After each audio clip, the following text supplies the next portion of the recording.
I always hear like comments when I walk out. It's always so funny. All right, good afternoon, everyone. For the second time in recent days, a California community has been devastated by a mass shooting, and families are mourning loved ones lost to a senseless act of gun violence.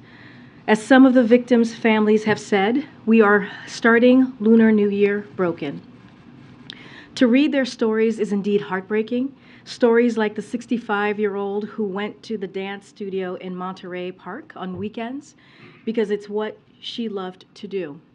And tragically, her family said that Saturday was her last dance.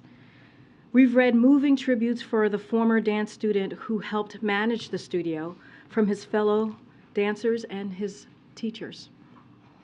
A grandmother whose family described how hard she worked to give back to her community and care for her loved ones died after being taken to the hospital in critical condition.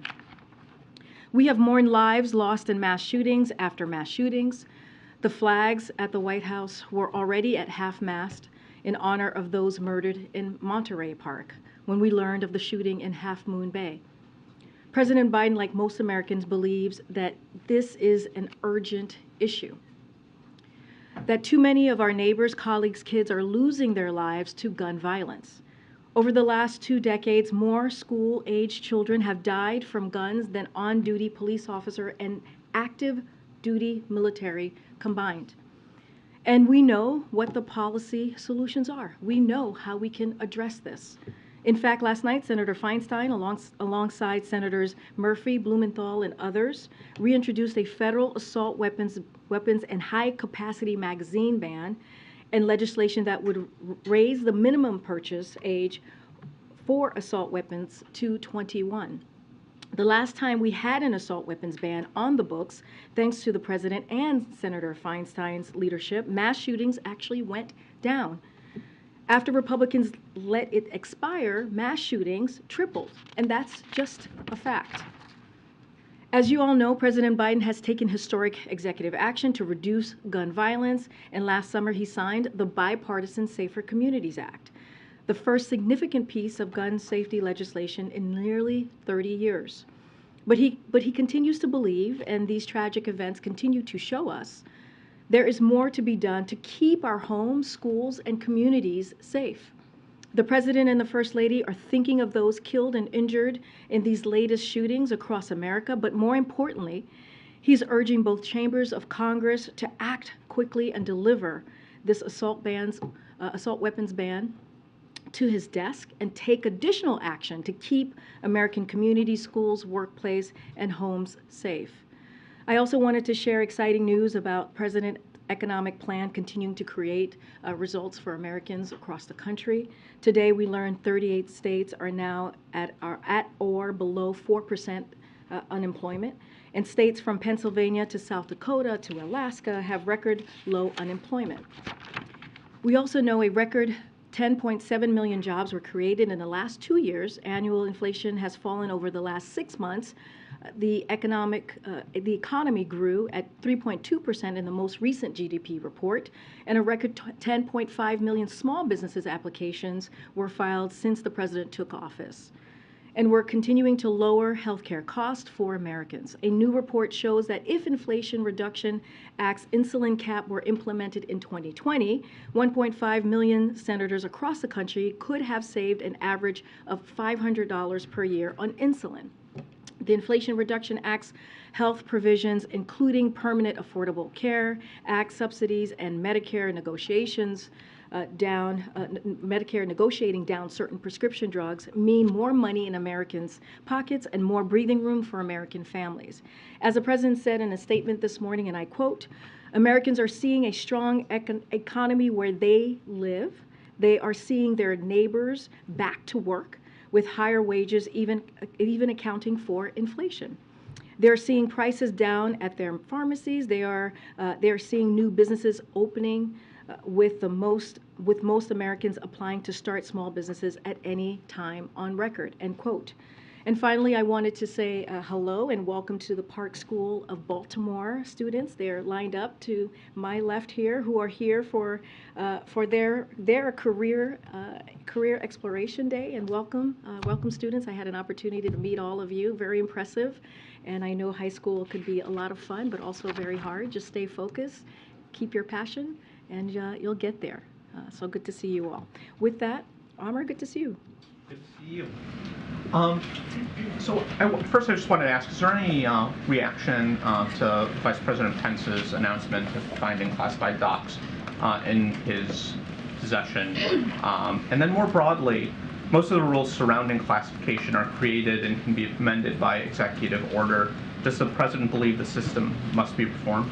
So first, on your first question, look, I'm not going to comment on any ongoing criminal investigation or any investigation. As you all know, the Department of Justice is independent, and we will not politically interfere. We've been very, very clear about that under this president. The president's been very clear since his campaign promises, and so I'm just going to refer you to the Department of Justice. On your second question, I would refer you to the White House counsel's office. Can I ask one on Ukraine?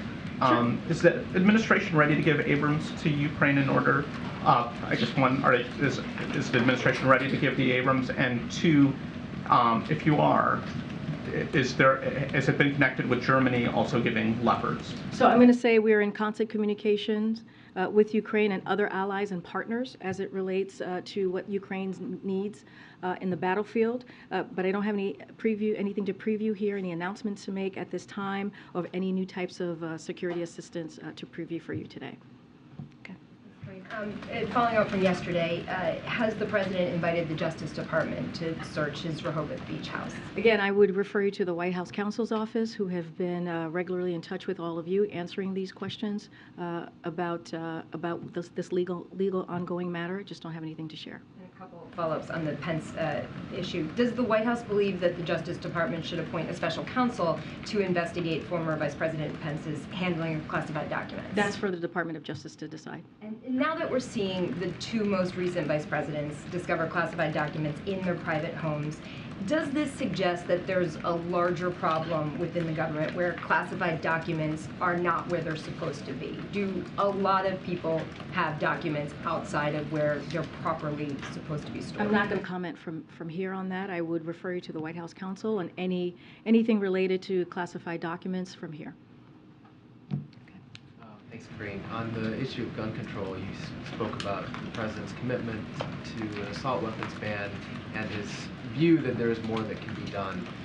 How do the limitations in Congress, i.e. with the votes that you have or don't have in Congress, impact that view? And what, can you be more specific about what he thinks can be done given the votes that he has now?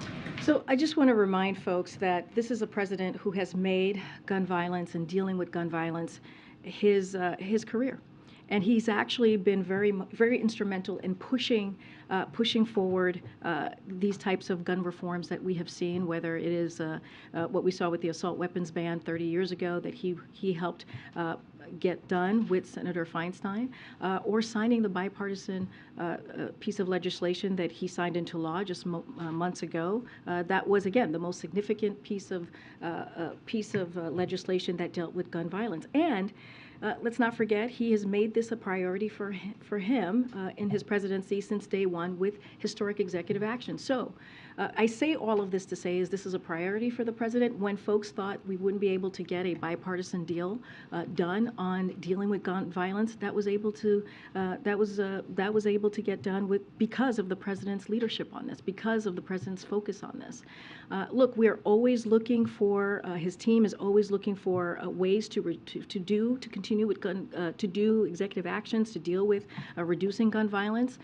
But what we believe is that Congress needs to act. They need to put forth legislation that can go into law and deal with this issue. We cannot continue to see communities be devastated by this. As a parent, we should not be waking up every morning worried that our child or our kids may have to deal with gun violence. If you're going to the grocery store, you should not have to worry about going to the grocery store and potentially having to deal with gun violence, or going to the movies, watching a movie with your partner or with your kids and eating popcorn and potentially having to worry about gun violence. And so the president has been very clear, and this is not just the last 2 years, this has been the many decades of his career. So we're going to have to continue to have those conversations with Congress. We're going to continue to call on Congress to take action. On a separate topic, U.S. officials have determined that Chinese companies have been sending non-lethal assistance to Russia for Ukraine. What is the United States saying to the Chinese government about this? So we're closely monitoring the situation, as we have been since the war started. We will continue to communicate to China the implications of providing material support to Russia's war against Ukraine. We have talked about this many times, that we will be very clear what it means to support Russia's aggression against Ukraine. And as I've said many times, as my colleagues from NSC has said many times, we will continue to support Ukraine and the Ukrainian people as long as needed. But what are those implications? I'm not going to get into diplomatic or private conversations from here. I'm just going to let you know that we've been monitoring the situation, and we've been very clear with the Chinese government on this. Yeah. Thanks, Karine. You talk about how gun violence has been a priority for this administration. It's been a priority for the president over his entire career. How does he feel in moments like last night? Is it frustration? Is it helplessness? Personally, how does he deal with this continuing to be a major problem in the country? You know, Phil, I would say that you've seen him out there, sadly, with many of these tragedies, mourning with the families, offering his support to families, and it continues. You continue to. What you see from him is certainly how he feels when he sees these types of travesties. You saw that in Uvalde, sadly, when we saw kids who were gunned down, where families had to identify, the way they would identify their own children was through DNA. That's how horrible that situation was. You saw him in Buffalo, New York, meeting with the 10 members, the 10 victims who were killed, and him meeting with those families and dealing with their heartache. And so this is a president that feels, right, that is able to feel what people are going through, because he knows what loss means to families. So, yeah, he wants to continue to fight. He wants to continue to speak out against this. You've seen his statements over the last several days, sadly, and what we have seen with gun violence across the country.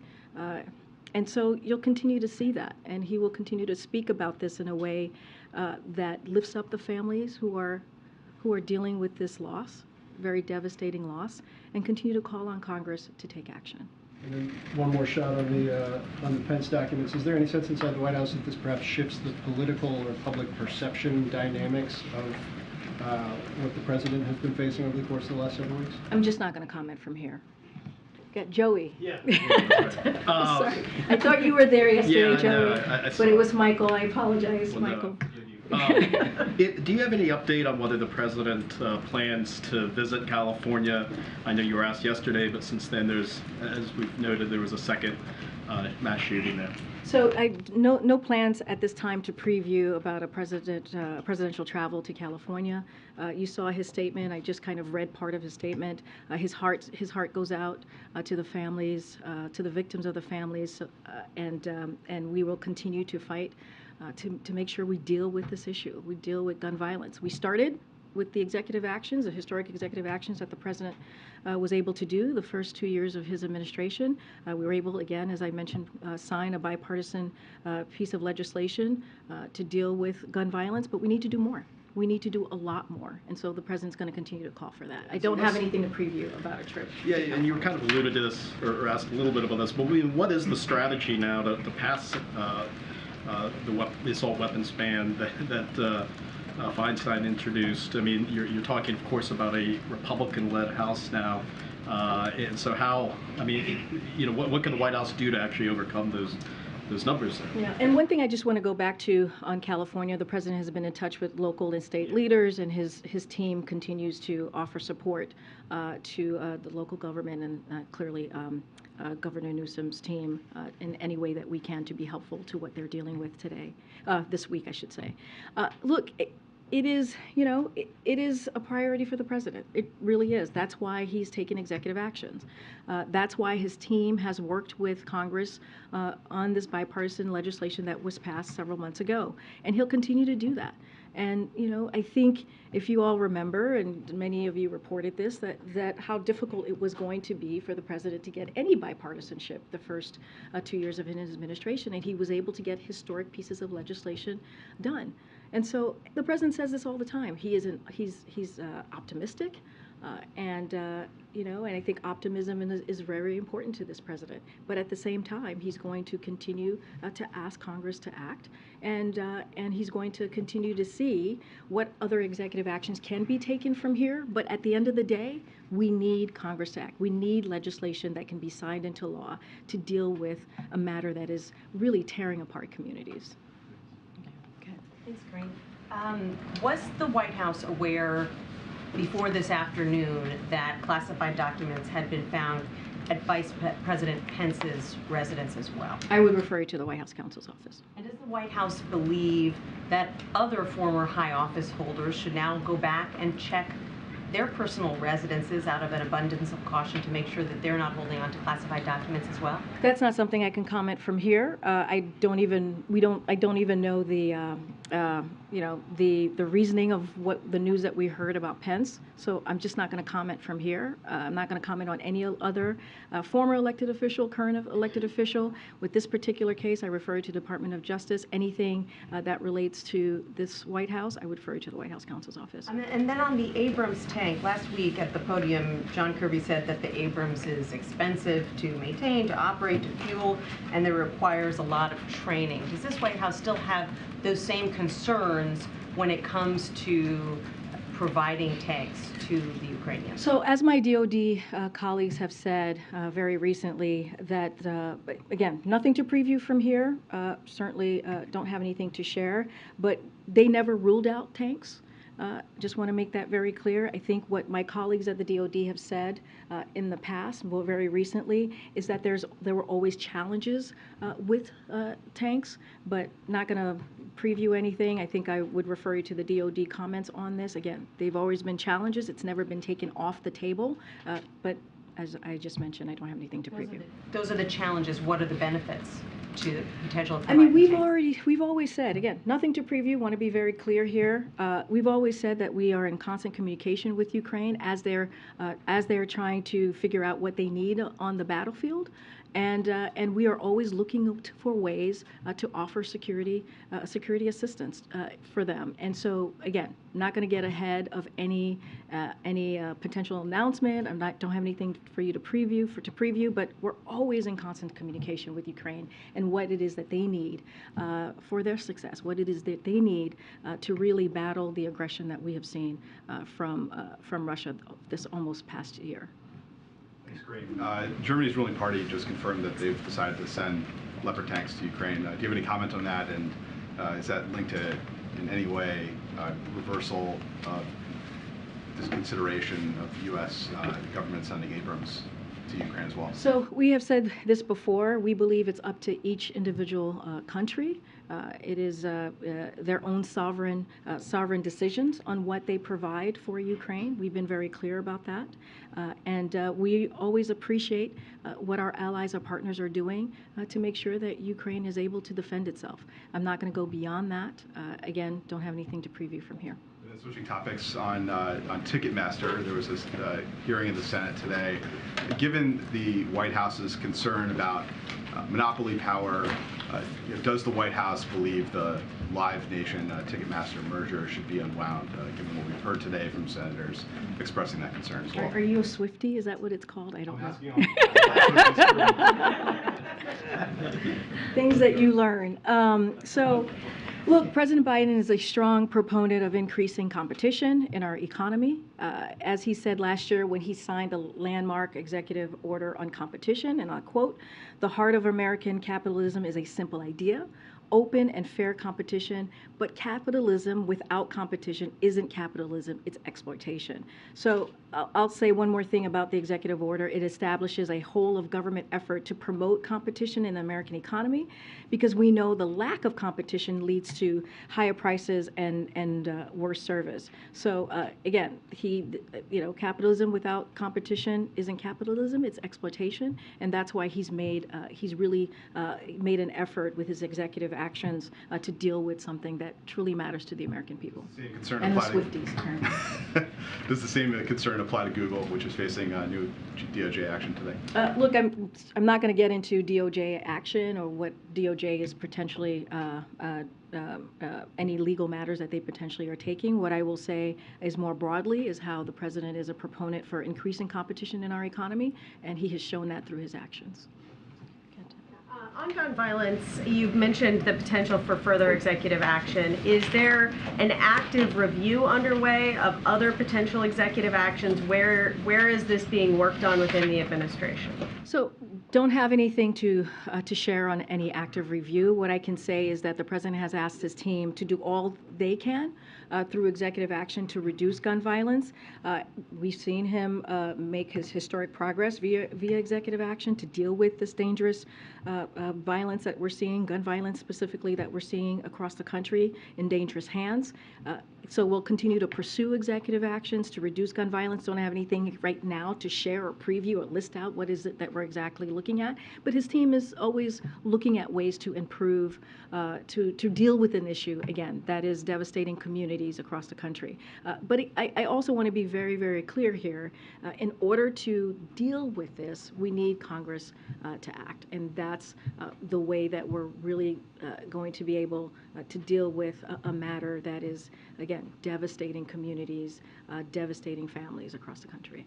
On documents, I realize you don't want to comment on existing issues, but there is clearly an ongoing issue across administrations with handling of classified materials. Perhaps this isn't the right time for this White House to lead a review of U.S. policy on classified materials, but is that something that the White House is considering? Is there someone who would be the right person to lead a review of the current challenges that are obviously tripping up people from all parties? Understand the question, and I know it's going to come in many different ways, but I'm going to refer you to the White House counsel's office, who would be the best, they would be the best folks to talk through about that. Thank you, Karine. I want to follow up on Ukraine. The administration has been relatively successful in forming alliances, not just in Europe, but in Asia as well, Australia, New Zealand, and Japan, against Russia, of course, and imposing economic sanctions. But is the White House satisfied with the military assistance that these countries are giving? I know you're going to say it's a sovereign state and they can decide for themselves, but at this point, as we're approaching the one-year anniversary, are you satisfied with what you ask from alliances to give to Ukraine militarily? I mean, look, we've always been very appreciative of our allies and partners in their efforts to help Ukraine and what they have decided their security assistance is going to be for Ukraine.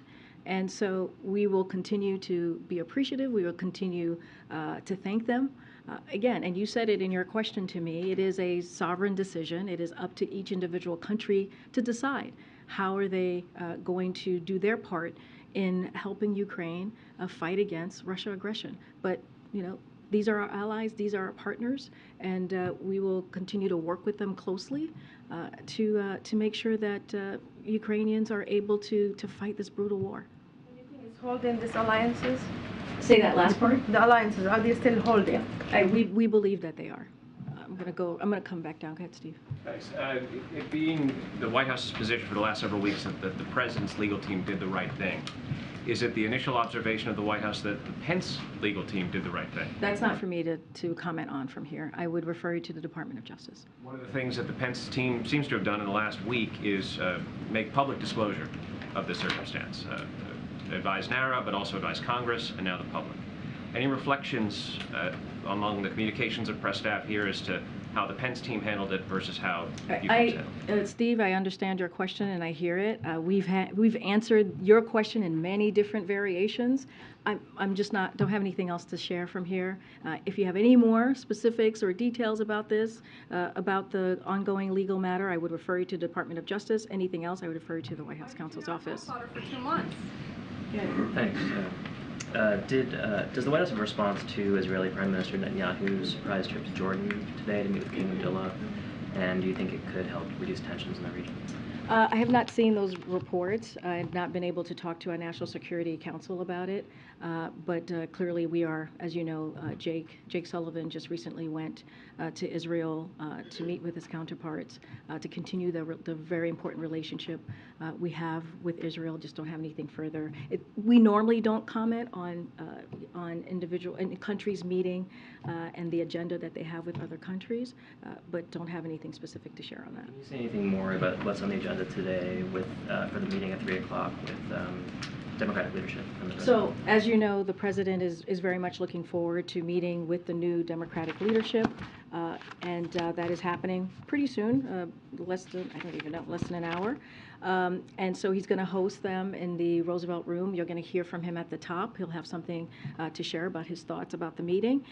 They'll cover a wide range of issues, especially how we can make even more economic progress on top of what our shared accomplishments have led to, the creation of over 10.7 million new jobs and 10 million small business starts, bringing down inflation and a record number of Americans enrolling in healthcare coverage. One of the main avenues for doing that is ramping up implementation of the legislation they accomplished together over the past 2 years. When you think of Inflation Reduction Act, when you think about the continuing implementation of the bipartisan infrastructure legislation, that's what one of the topics that will come up. And look, the president has said this. He said this after the midterm elections. He said this many times. I've said this. He is looking forward to working with Republicans in good faith to continue the work that he has been able to do the last 2 years, some in a bipartisan way, to deliver for the American people. But look, he is also going to call out, and we have said this before, continue to call out any dangerous extreme MAGA Republicans. He can do both. But like proposals to raise taxes on the middle class, or cut Medicare, cut Social Security, as we've been hearing from national Republicans, or also, let's not forget, the national abortion ban, or worsen inflation. And so those are the things that the president is very focused on. And I think the most important thing that I think you can take away from this is he wants to continue to deliver for the American people. He's willing to do that in a bipartisan way, but it has to be in good faith. Go ahead.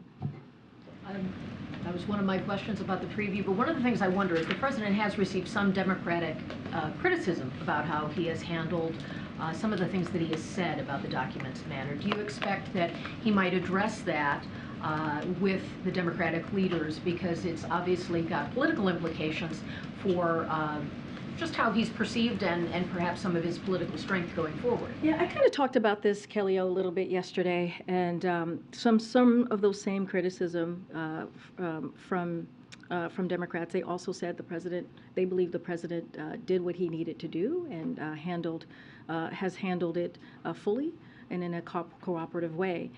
But look, as it relates to the politics of this, as it relates to the American people, and we'll continue to say this, it's up to the American people to decide. They're smart. They know what's going on. They know what this president has been doing and delivering on. We've talked about the midterms and what was supposed to be or what was predicted to be, and it didn't happen, right? When you think about the red wave that we had heard over and over again, and part of that, why we didn't see that, is because the president led with a message that resonated and connected with the American people. He led with what he has been able to do when it comes to the bipartisan infrastructure legislation, when it comes to making sure that he's doing the work to lower cost at the gas pump, which he has been able to do. And so, look, we will let the American people see for themselves what the president has been able to deliver the last 2 years. I'm just not going to get into any further discussion about politics. Specifically, do you know if he has been briefed on the Pence matter, and has he had any outreach with former President Obama, since some of the documents would have been from their joint administration? Those two questions I would refer you to the White House counsel's office. Good, Steve. Thanks, Green. After a special counsel was named, but before the FBI searched, President Biden went to his house in Wilmington. What was he doing in there? I would refer you to the White House counsel. So it was something relating to this case. I would refer you to the White House counsel's office. Okay. Do you think that this story was leaked by someone trying to bruise the president politically ahead of a re-election announcement? I would refer you to the White House counsel's office, as they've been the ones who've been closely involved. Okay. More basically, we know the president did it. Why did he do it? I would refer you to the White House counsel's office. In the president's own words, he admits to having information that wasn't his. Why did he smuggle it out? I will let the statement of the president stand for itself. I'm just not going to go into down a rabbit hole with you on this. Why did he not tell you about it for months? Yes, thanks. Slight shift to topic. Haiti. The UN envoy to Haiti has just been saying today that it's basically out of control and the gangs run. Well, they don't really run anything, but they're in charge. Can we expect any shift from the, any maybe up-tempo of the U.S. response to this, given not just the humanitarian side, but maybe the national security aspect for the U.S.? So don't have anything new to share on any new announcement or engagement. Look, this is something that we have been monitoring very closely, and we have done, everything that we can to, in this time, to help the Haitian people, to help in a way that could really make a difference in the humanitarian aid, as you just laid out, and I just don't have anything else to share beyond what you laid out. But this is truly important to the president and what's going on in Haiti, and you've heard us talk about it, over the past several months. You heard the president talk about this at Knowles when he was in Mexico City, when he met with the Canadian Prime Minister, when he met with the President of Mexico. It was clearly on the agenda and a conversation that they had. We had a readout on that specifically. It was brought up in the press conference that they had. Just don't have anything further to share. Karine, since you don't have any answer on the classified document, are you still a good fit for this job? Go ahead. Go ahead, my friend. To have any answer for you. Go ahead, my friend. Has any meeting been set between the president and the speaker yet? I don't have a meeting to announce from here with Speaker McCarthy. I know that it is we've commented on this. This is something that the president is certainly looking forward to. And look, he's willing and wants to work with the speaker in good faith in delivering in a bipartisan way for the American people. Don't have anything to preview at this time. Before or after the State of the Union? This is something that he would, as you know, it's tradition, right, for the president to meet with the new Congress before the State of the Union. Just don't have anything to share at this time. On the meeting that will happen, I know that when the president spoke about it, it was in the context of the deficit and debt, having those conversations. Is that sort of what the engagement would be limited to, or would the president want to expand out the, you've talked a lot about gun violence or the border? So look, there's going to be a range of issues that's going to be discussed. As you mentioned, when he was talking about the deficit, he was talking about wanting to work in a bipartisan way to continue to lower the debt, right? Which he has been able to do by $1.7 trillion in a historic record. He's always willing to have good faith conversation to deliver for the American people in that way. But when it comes to, the debt limit, the debt ceiling, the president has been very clear. I have been very clear. You've heard from our economics team about that, how this should be done without conditions. That still stands. And we can't forget that, and I talked about this a little bit yesterday, the debt ceiling has been dealt with 78 times since 1960, 49 times under a Republican president, and 29 times with a Democratic president. And let's not also forget, I think this is something that people who need to understand, when you talk about the debt ceiling, you're talking about not more new spending, you're talking about what Congress, the bill that Congress has racked up, right? This is their basic duty to deal with the debt ceiling. When the president walked in, if you look at the debt ceiling right now, 90% of it was before the president walked into office. So this is their duty. This is their duty to do this in a bipartisan way. That's what we're talking about. And when Republicans are saying they're going to, they want to cut Social Security, they want to cut Medicare, they want to cut programs that Americans have paid into, that's going to hurt senior citizens, that's going to hurt our veterans, that's going to hurt taxpayers. And so that's what we're talking about. And so it is their basic duty to deal with this. Go ahead, Stephen. Oh, thank you, Karine. I have two questions. The first, New York Congressman Nick LaLota is skipping tonight's presidential reception for new members of Congress in protest of White House coronavirus rules that require an attestation of vaccination and a negative test result. LaLota says the rules are arbitrary and unscientific and should be far behind us. Does the White House have a reaction to that? So haven't seen that reporting or those comments from the congressman, but I'll say this. We have protections in place to protect staff and the President of the United States. COVID isn't over. We've been very clear about that. Hundreds of Americans are dying every day, and cases are increasing right now, today. That's why we take common sense measures like COVID testing ahead of large indoor gatherings at the White House. And so this is an important issue that's been important when we're talking about COVID and dealing with COVID and coming up with comprehensive ways to make sure that people get vaccinated. That's something that the President dealt with from day one of his administration. If I could just follow up very briefly on that, I'm curious if there was a reason that we still have the vaccine attestation rule, especially considering the very highly transmissible Omicron mutations that can elude most of the common vaccines. So what I can tell you, Stephen, is we listen to the experts and we look at the data. We pay very close attention to science, and just don't have anything to say beyond that. That is something that our experts, we take their advice when it comes to things like that. My second question is regarding a comment from Senator Ted Cruz. He's calling for a search of President Biden's Senate records at the University of Delaware for potentially classified information.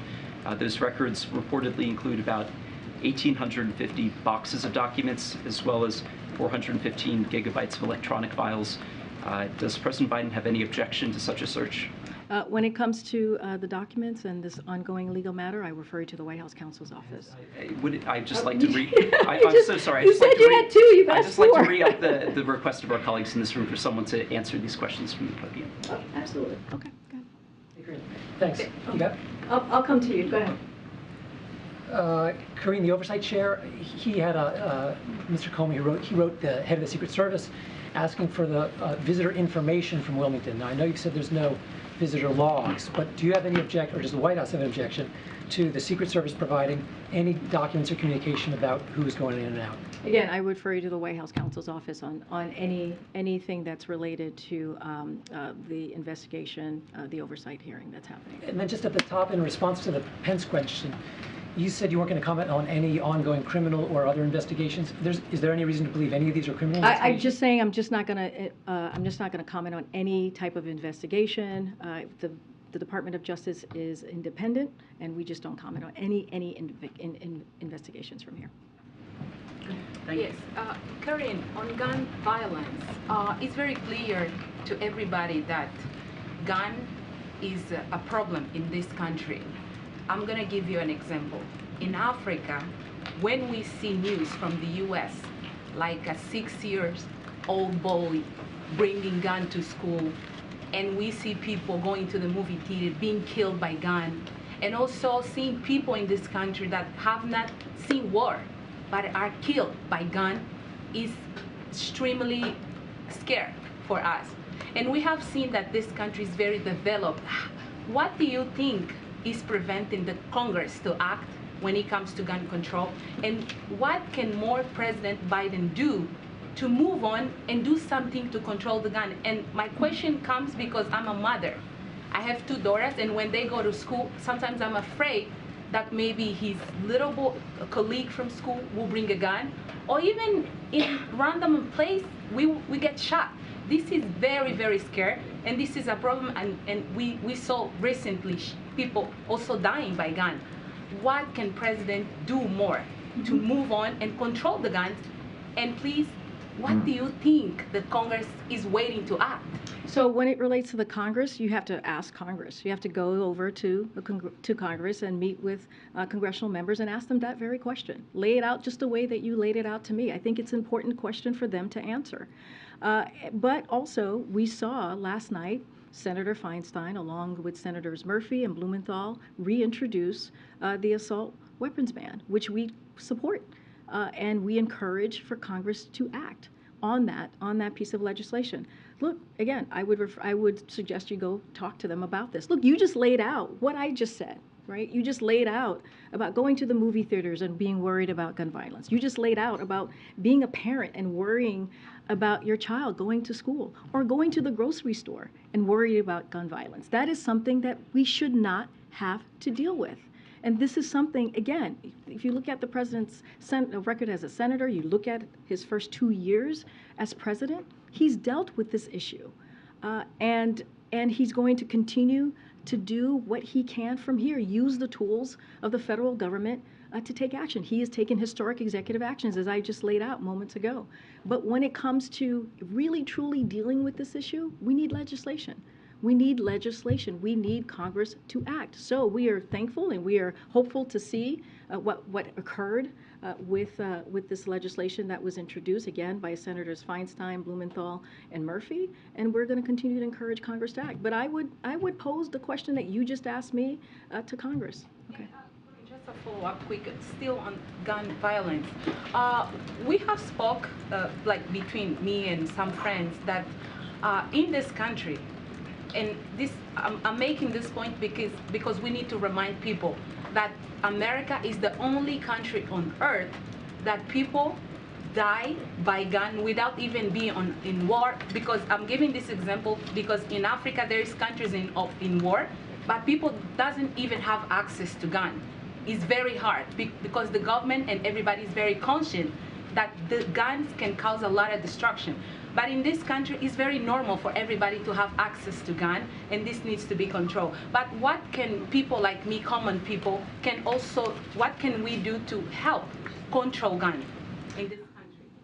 Well, look, what I can speak to, there are many ways that people can get involved in dealing with the gun violence that we're seeing here. I'm not going to make any suggestions, but there are ways that folks can go out there and participate in a way that's healthy, in the way that actually helps deal with a real issue. What I can speak to is what the president has done.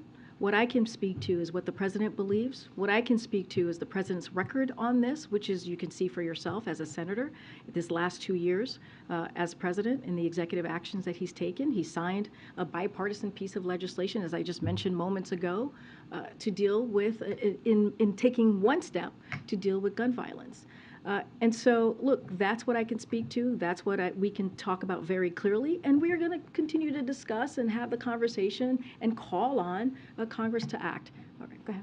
Thanks, Karine. We heard you talk about the statements that President Biden put out, but why haven't we heard the president address the American people on camera about these recent shootings? He's taken, which one? About the shootings that have happened recently. Yeah, I mean, he has... He's talked about it many times, as you know, and I'm sure you'll hear from him in the upcoming days to talk about what he has seen and how devastating the gun violence, especially this week, has been. And look, you've seen him, as I mentioned, in Uvalde, when he was comforting the parents of the kids who were murdered. You saw him in Buffalo when he was again, comforting families who saw their family member murdered. And it's been too many. And so you'll continue to hear from us. I think when the president puts out a statement, that is a very powerful action by the president. You all take it. You all repeat what the president has said. So I would take that as a serious communication from the president, as you all already do. And he'll continue to speak out about it. And have you spoken with the president about the most recent report that more documents were found at his home personally? No, I have not. Why didn't Biden tell intentional about the documents? Does the White House have a response to former Secretary of State Mike Pompeo who in his new book and in a tweet sent this afternoon has referred to Jamal Khashoggi as an activist and a part-time stringer. So I'm gonna let Mr. Pompeo speak for himself. Here's what I will say, and what we will say from the White House about this issue. From the earliest days of this administration, we took the murder of Jamal Khashoggi very seriously.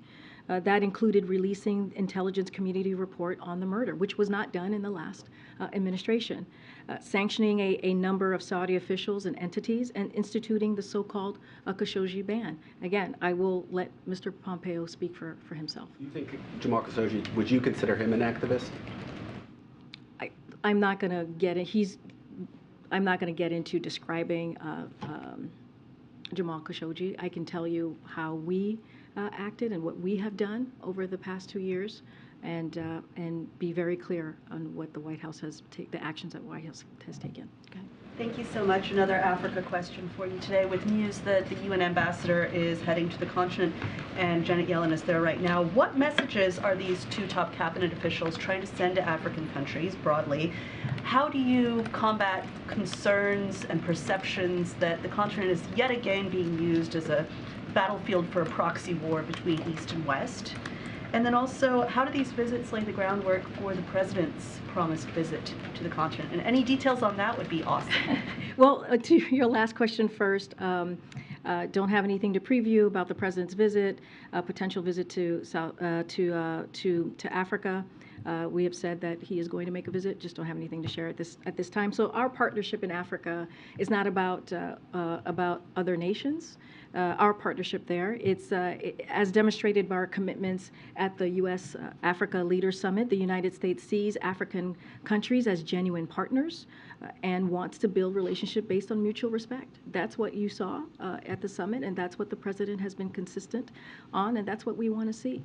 Our focus is on Africa and our efforts to strengthen these partnerships across a wide range of sectors, spanning from businesses to health, to peace and security.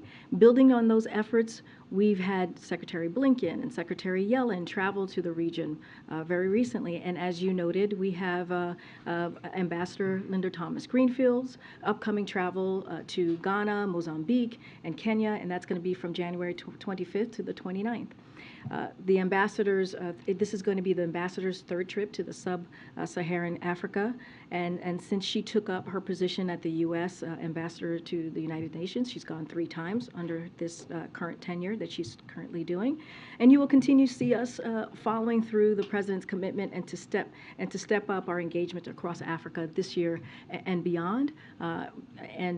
Look, this is a commitment. We saw it when we put the summit together with 49, 50 heads of states who were here, right here in D.C., and that was over 3 days, and the president participated in the summits, his team participated in the summit, and we talked about issues that really mattered to the continent and issues that really mattered to us as well. Sure, why those specific countries were chosen? You just mentioned Kenya, Mozambique, and Ghana. I would refer you to the UN, to the ambassador's office. As I said, it's her 3rd trip, right? So she's gone 2 other times, and so I would refer you to their specific strategy on why these 3 countries. Okay, Courtney. Thank you. I wanted to ask if you have any information at this point about the release of the budget for next fiscal year. So, as you know, the president is looking forward to releasing his budget to the American people. Clearly, that's something that is important for this president to do. And the OMB, his team at the OMB, is working very, very hard in getting that done and timing. And obviously, his budget for 2024, and don't have a time for when this is going to happen. But again, this is something that he wants to make sure that he wants to share with Congress and the American people, and it's a priority to him. It used to be at the beginning of February, and when you entered the administration, I don't think you all have met that deadline yet, or that time frame yet.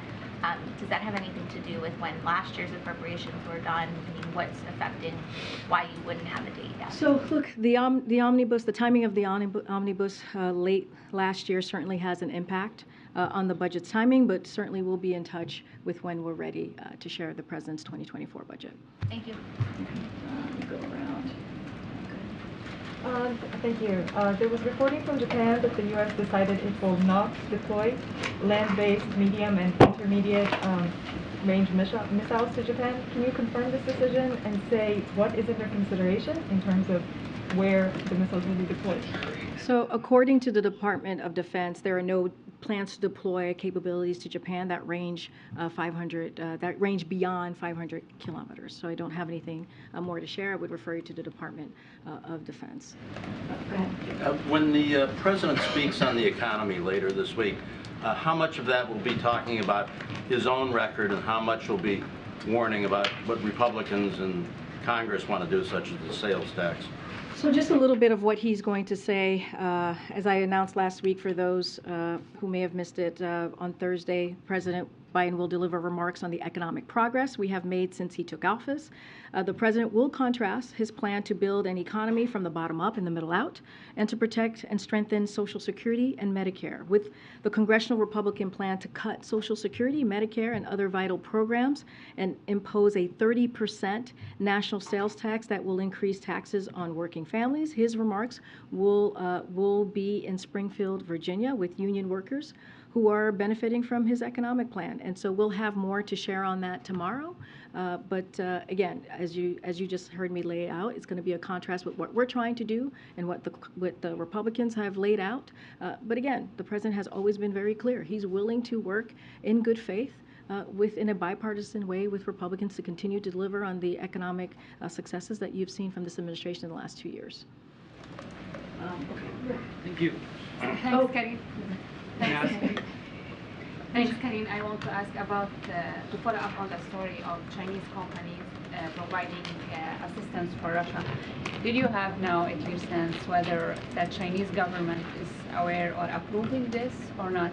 And my second question is on Turkey, but can you please answer? Oh, I'm sorry, can you say your first question again? It's just hard to hear. Yes, about the Chinese companies providing assistance for Russia. Do you have a clear sense whether the Chinese government is aware of that or not? So can't speak to that, if the Chinese government is aware of that or not. We're closely monitoring the situation, as I just stated earlier, as we have been since the war started. And we will continue to communicate to China the implications of providing material support to Russia's war against Ukraine. Don't have anything specific on what they know or not know, but we're certainly always communicating with them. And on Turkey, yesterday, President Erdogan said that Sweden should not expect that Turkey would support Sweden to join NATO over Quran burning. How do you respond to his comment and also to the incident? So I talked about this a little bit yesterday about how we see this, and we have said before, many times before, that Finland and Sweden are ready to be NATO allies. That's how we see things. Both are members of NATO's Partnership for Peace and NATO's Enhanced Opportunities Partnership. Their militaries work seamlessly with alliances forces. Finland and Sweden have already taken concrete steps to fulfill the commitments they made under the trilateral memorandum of agreement with Turkey, signed on the margins of the NATO summit in Madrid, as you all know. And that includes substantially strengthening their bilateral cooperation with Turkey on key security concerns. We continue to expect that NATO will formally welcome Finland and Sweden as members. This will enhance their security as well as that of the Euro Alliance region. So as their membership process continues, the United States is fully committed to Finland's and Sweden's accession. The strength of that support, bless you, can be seen in our Senate's overwhelming bipartisan support for vote for their membership, and so again, that's where we stand on that particular matter. Okay, go ahead. Thank you. In the last several weeks, major IT companies like Google, Microsoft, Amazon have fired thousands of IT professionals. A significant number of them are either Indian Americans or Indian IT professionals. So two questions. These companies are saying that a recession is on the horizon. That's why they're firing these people. Does the president think that there is a recession coming up? And secondly, these Indian IT professionals who are on H-1B visa, they have to leave the country in 16 days. These people who have their families and kids studying here, their house and mortgage, they're asking for more time to stay here so that they can find an alternative way to sustain themselves. So more broadly, I'm just not going to speculate why companies, individual companies, have made specific personnel decisions. That is for them to speak to. But you know, you don't have to take my word for it. Our economy is continuing to grow in a steady and stable manner, as you've heard us from here. And you just have to look at the economic data. When you look at the CPI data, you look at PPI, and so. More broadly, again, when it comes to economy, layoffs remain near record lows according to job opening data. Again, I'm just not going to get into specifics or why this is happening. This is something for individual companies to speak to. And look, the president has said this many times. He's going to do everything that he can to make sure this is an economy that works for everyone, that works from the bottom up, middle out, and that's what you've seen from his economic plans. But you know, the president understands firsthand how the impact of losing a job can have on a family. He understands that very personally, but just not going to get into individual specifics. The status of those who have been fired, how can they stay here in this country? I don't have any specifics on that when it comes to how they can stay here. What I can say is speak more broadly about what we're seeing through the data. Don't want to comment on individual companies. I can speak to how the economy has actually been more of a stable and steady growth because of the president's actions. Go ahead, Laura. Hi. Heading into this meeting with the congressional Democratic leaders, is there anything you can tell us about the relationship between President Biden and Leader Jeffries? Obviously, we know his relationship with Speaker Pelosi before, and he goes way back with Schumer, but what kind of relationship, if any, does he have with Congressman Jeffries? The president sees Congressman Jeffries, Leader Jeffries, as a vital partner in this, and is looking forward to continuing to work with the congressman, and also is proud to work with the congressman closely as we push forward on our shared agenda, our shared priorities in the 118th Congress. Okay. Thanks, everybody. We'll see you tomorrow. Thank you.